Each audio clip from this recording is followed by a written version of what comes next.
Hi guys, this is 22.2 Contraindications and Prescription by Aaron Sparrowhawk. So first of all, let's talk about the different types of contraindications. Contraindications are a problem that can prevent you from doing something. This can be anything, and the most common ones are things stopping you from taking medicine, and circumstances stopping you from participating in physical activity. There are two types of contraindications. First is absolute contraindications. These are essentially things that stop you from competing or participating in physical activity due to there being a major risk of you causing harm to yourself. A couple of examples are serious injury, so let's say you've just broken your leg or something like that, you can't really go and do physical activity. Heart condition, some heart conditions cause you not to participate in anything due to the amount of risk it can carry. Age can be one, if you're at a point where you physically can't because you could actually harm yourself or your body. Also post-surgery, if you've just broken your ankle or something like that, you're not going to, as soon as you have surgery the next day, go and participate in physical activity. So that is essentially the absolute contraindication. There are also other ones, for example relative, which we have on this side over here, and these are things that don't actually stop you completely from doing physical activity, but are things that can actually force you to change what you're doing and can allow you to stop doing everything that you could have done before, and as a result it is something that you can still participate in physical activity, but it has to be monitored, it has to be altered, it has to be changed. So for example, if you have a damaged muscle, you can't do everything that a regular fit and healthy person can do. So it's sort of, you can actually do the things, you can do physical activity, but it has to be monitored and altered and changed in order for you to not harm yourself, so there isn't as much of a risk, you're not carrying as much of a risk when doing exercise. So prescription. Prescription can be done in both medicine and medical and for exercise.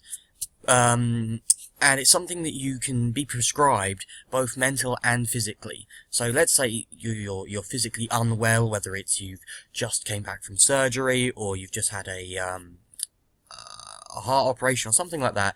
They're more than likely a GP or a specialist is likely to give you a prescription of exercise, and it'll probably start 6 to 8 weeks after it happened, or whenever they feel the time span is applicable, and they'll tailor it to your injury as such. And they will actually give you a specific tailored plan to them, and possibly they will have contraindications involved, and they will tell you what you can and what you cannot do. And they'll also link you and give you contacts and things like that to people who can actually help you with your exercises and things like that. So they'll actually link you to cardio rehabilitation specialists, and there's one in Brighton, I know. So yeah, that can be done for both mental, so depression or anxiety, they recommend exercises and physical activity, and for physical as well, like we just said, for example, heart problems and heart conditions. So looking at our focus groups, first one is younger children. So contraindications, what could actually force children to possibly change what they're doing and possibly get prescribed physical activity? First of all, some children, if they're lacking physical activity, they can be obese, and obesity can be a problem. This is relative, this isn't absolute, it can't force a child to miss physical activity totally. And what exercises should they be done? I would suggest not high amounts, or they probably wouldn't have to do high amounts of aerobic exercises due to the fact that they wouldn't go straight into working cardiovascular system at a very high rate. So that's what shouldn't be done. What should be done, I'd probably say that they'd recommend light exercises to begin with and slowly build that up. And that would be the likely prescription. Possible injury, you might have pulled muscles, or again undeveloped muscles. These are both relative as well. This isn't absolute, just because it does carry some harm, but if it's monitored and tailored right, it shouldn't be a problem. What exercise should be done? I would say for undeveloped muscles, you probably would do more aerobic exercises and slowly build up isometric and isotonic exercises, just to slowly increase muscle development and muscle movement.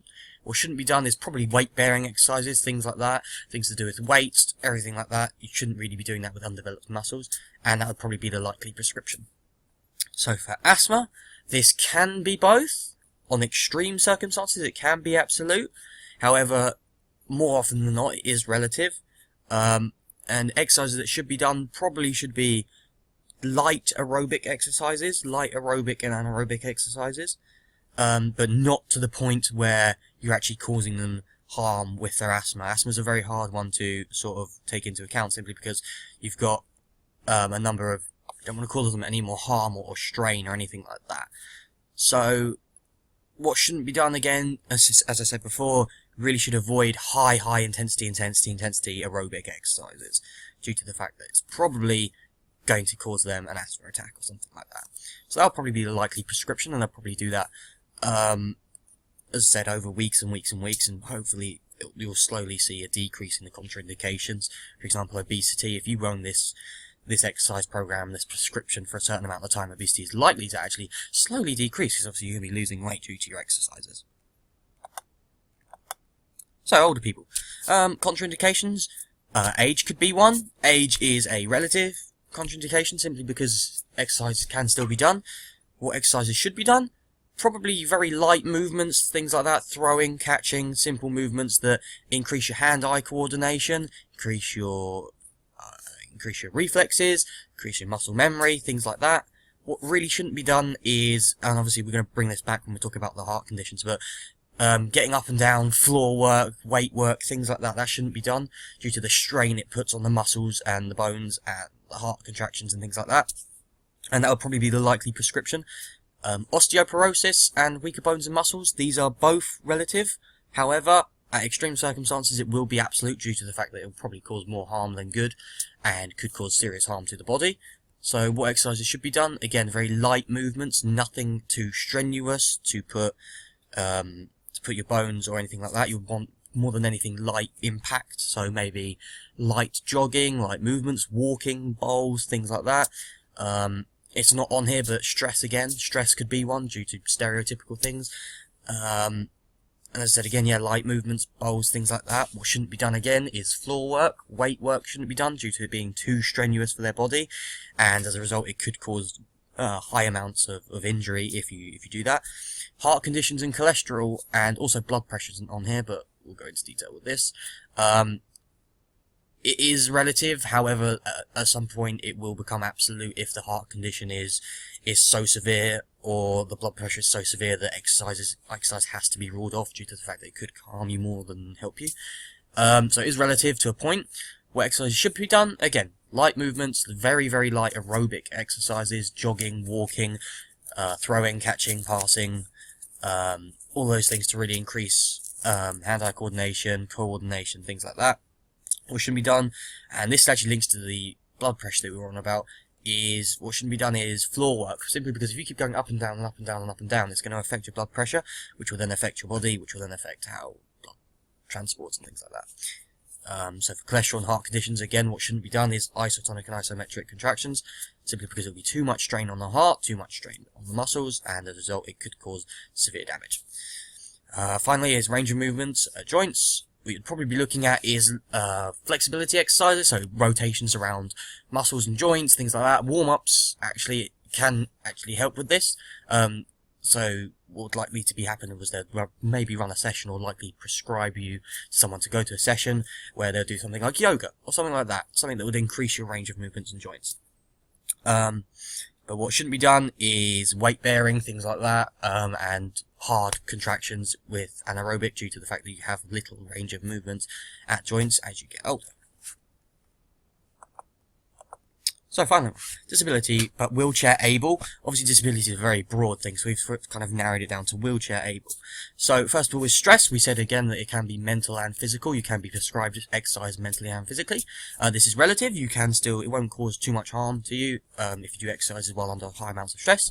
What should be done is probably large amounts of aerobic exercises as much as possible, due to the fact that you want them to feel good about themselves, you want them to keep moving and things like that. What shouldn't be done? Probably more refined things like that, things that can cause frustration, things like that. And that'll be the likely prescription over a 6, 7, 8 week period, and then they'll come back and reevaluate how they're doing and things like that. Obviously, again, dependent on the disability.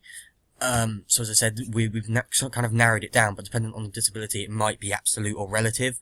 And again, depending on disability, you'd have to take into account what really shouldn't be. So obviously for wheelchair able, you'd probably use aerobic exercises, as we said before, something like wheelchair basketball or wheelchair rugby, things like that, things that will get you moving, get your heart pumping, relieve stress, things like that. What shouldn't be done is weight bearing exercises and weight exercises, simply because at that point in time, if they've lacked physical activity before, their muscles aren't going to be strong, they're not going to be strong enough to take weights and things like that, or it might just cause damage to them. So again, lack of strength, we said before, so this is a relative. So what should be done is aerobic exercises, things like wheelchair basketball, things like that. What shouldn't be done is weights and things like that, but as we said, you know, if you slowly build it up, it can be a good thing rather than a bad thing. So maybe weights can be incorporated into this. Due to lack of strength, we could slowly build things up, things like that. And finally, possible lack of social skills, so this is relative. What should be done? Big group sessions, things like that, things to get them involved. What shouldn't be done is drop them in that group session straight away. They should be slowly built up from smaller group sessions, and then slowly built up into a large group session.